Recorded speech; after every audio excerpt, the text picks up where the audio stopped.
Allô? Allô? Allô? Hé, es-tu là? Il est quelle heure à Paris? Minuit. Alors? Ça s'est bien passé à Saigon?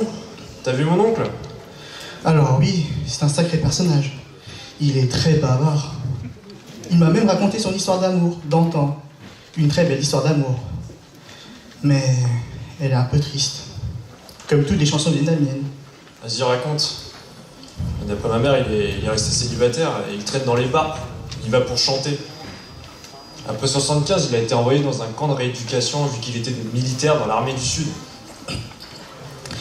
Eh ben, lui et la fille, ils ont été séparés par la guerre.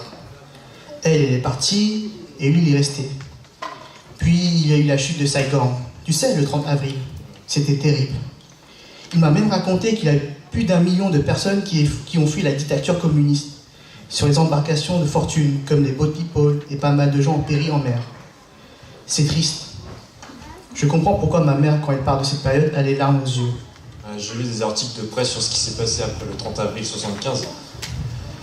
C'est une page noire de l'histoire du Vietnam. Ceux qui n'ont pas pu fuir, c'était l'enfer pour eux. Camp de rééducation, surtout les anciens combattants pour le lavage de cerveau. Les familles sont envoyées dans les zones économiques pour y mourir. C'était une période assez marquante.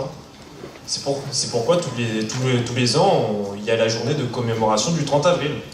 Mais tu sais quoi? J'étais en train de bavarder avec ton oncle, puis un monsieur est venu.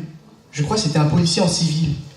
Il lui a dit quelque chose, puis il a demandé ses papiers, et il l'a emmené, comme ça, devant moi. Oh mon Dieu, bon sang de bonsoir, mec. J'espère qu'il a pas eu de problème. Mais t'es naïf, hein? T'es au Vietnam, mon gars, pas à Paris. La liberté d'expression, ça n'existe pas là-bas. Fais gaffe toi aussi, hein. Si un jour tu m'appelles plus, là j'aurais compris, mon vieux. Alors, ta prochaine étape? Avant de quitter le Nord, ma mère m'a aussi dit de la retrouver dans le centre, à Nghe Am. Ça promet. Il paraît que là-bas, l'année dernière, il y a eu une catastrophe écologique assez grave. Un désastre pour les communautés des pêcheurs de cette province et dans les environs. Là-bas, on doit retrouver un cousin. Tiens, c'est intéressant ça. Tu te rappelles pas? On a relayé la pétition sur Facebook. Une aciérie appartenant à une société taïwanaise implantée sur la côte au centre du Vietnam est accusée d'être à l'origine de ce désastre écologique. Ouais.